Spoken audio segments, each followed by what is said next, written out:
Hello everybody, NP English classes में आप सभी का स्वागत है। और आज का हमारा टॉपिक है पास्ट परफेक्ट टेंस।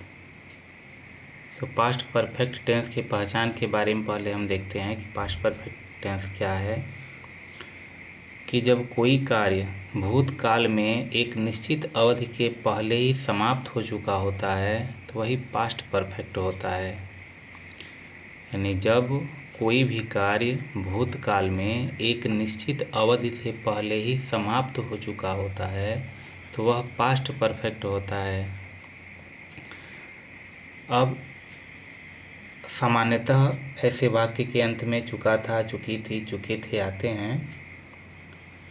तो सबसे पहले हम इसमें सब्जेक्ट का प्रयोग करते हैं, फिर सहायक क्रिया हैड का प्रयोग होता है, फिर क्रिया थर्ड फॉर्म लगता है, उसके बाद ऑब्जेक्ट लगता है। तो हम कुछ उदाहरण के माध्यम से इसको देखते हैं। जैसे दिया है, मैं इस कहानी को पहले ही सुन चुका था। यहाँ ध्यान देना है कि वह कहानी को सुना है, लेकिन कह रहा है इस कहानी को पहले भी सुन चुका था, यानी बाद में भी सुना है, लेकिन जो पहले कहानी सुना है वही पास्ट परफेक्ट में है। तो इसलिए मैं इस कहानी को पहले भी सुन चुका था। तो सबसे पहले हम सब्जेक्ट लिखेंगे आई, और एक वचन हो या बहुवचन सबके साथ सहायक क्रिया हम हैड लिखेंगे।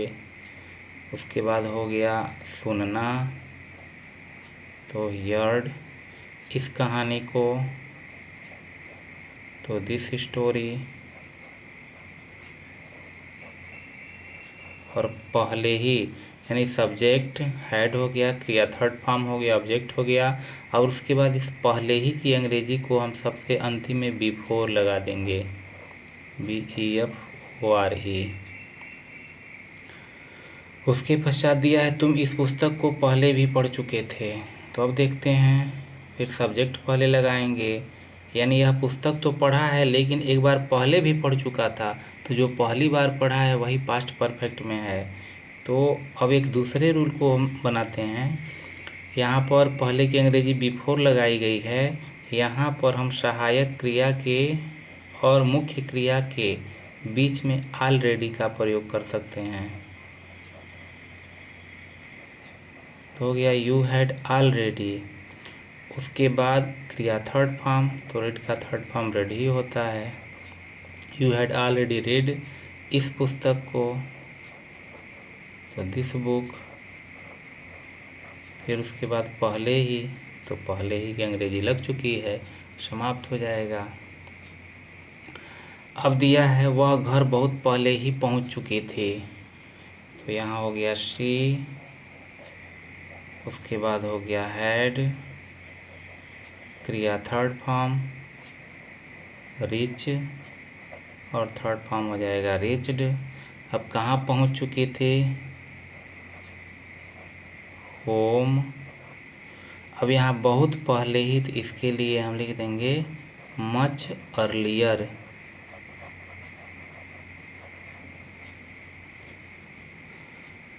उसके पश्चात अब दिया है हम सब ताजमहल पहले नहीं देखे थे। तो नेगेटिव में आने पर जो हमारा ये हैड है, हैड के बाद हमारा सहायक यानी सहायक क्रिया के पश्चात हम यहाँ नॉट का प्रयोग कर देंगे, और फिर जैसे रूल है वैसे ही रहेगा। फिर दिया है हम सब ताजमहल पहले नहीं देखे थे, तो सब्जेक्ट हो गया वी। उसके बाद हो गया हैड, उसके बाद हो गया नॉट, क्रिया हो गया देखना, तो सी या थर्ड फॉर्म लगाना है। वी हैड नॉट सीन अब ताजमहल, तो दी ताज महल। उसके बाद है पहले ही, तो यहाँ हो जाएगा अंत में हम लगा देंगे बिफोर। फिर आगे देखते हैं।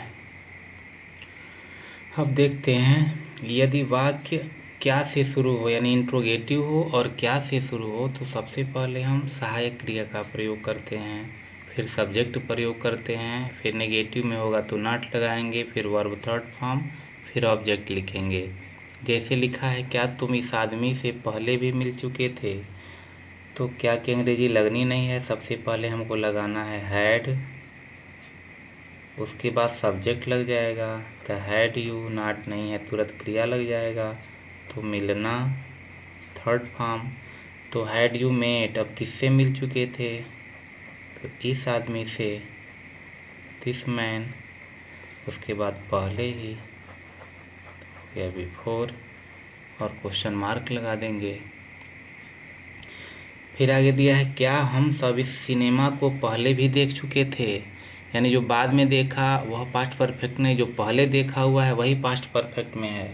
तो इसलिए पुनः यहाँ पे हम लगाएंगे हैड, हम सब, वी। अब यहाँ सिनेमा देखना, तो वाच, थर्ड फॉर्म, इस सिनेमा को, तो दिस सिनेमा चाहे दिस मूवी, उसके बाद पहले भी,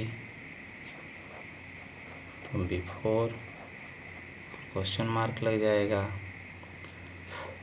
फिर दिया है, वह इस पाठ को पहले क्यों नहीं देखा था? तो देखा था की जगह पे पढ़ा था, वाक्य गलत है, पढ़ा था।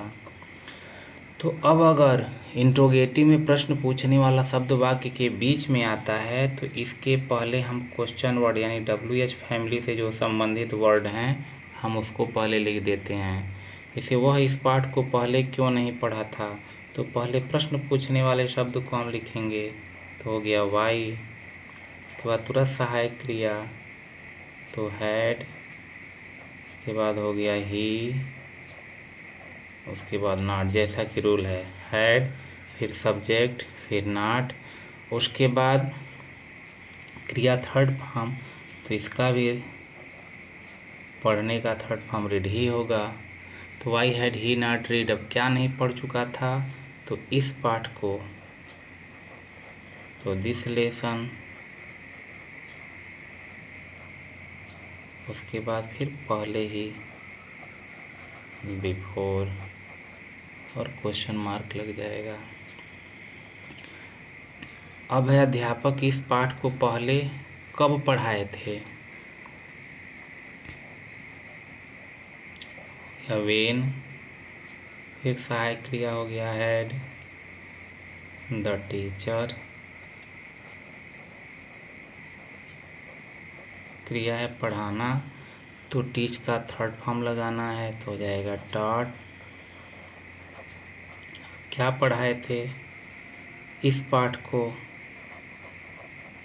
This chapter. उसके बाद दिया है पहले, तो बिफोर, और क्वेश्चन मार्क लग जाएगा। एक और देखते हैं, क्या तुम भोजन पहले ही कर चुके थे?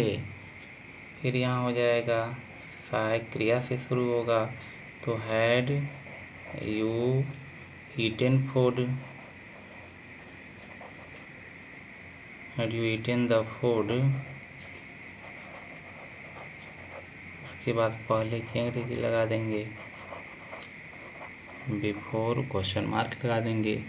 तो इस प्रकार से हम जो एकल वाक्य वाला है, एकल वाक्य को हम आसानी से इसका अनुवाद कर सकते हैं और किसी प्रकार की कोई गलती नहीं होगी। तो आशा करते हैं कि आपको निश्चित रूप से ये समझ में आया होगा। नहीं समझ में आया होगा तो इस वीडियो को पुनः बार बार देखेंगे, निश्चित रूप से समझ में आएगा। अब इससे संबंधित कुछ आपको कार्य दिया जाता है। तो ये आप लोगों के लिए कुछ एक्सरसाइज है, इस एक्सरसाइज को आप लोग हल करेंगे और इसके पश्चात हम लोग 2 वाक्य वाले पास्ट परफेक्ट टेंस के अनुवाद को पढ़ेंगे और उसको जानेंगे। तो फिर मिलते हैं अगले वीडियो में, तब तक के लिए गुड बाय।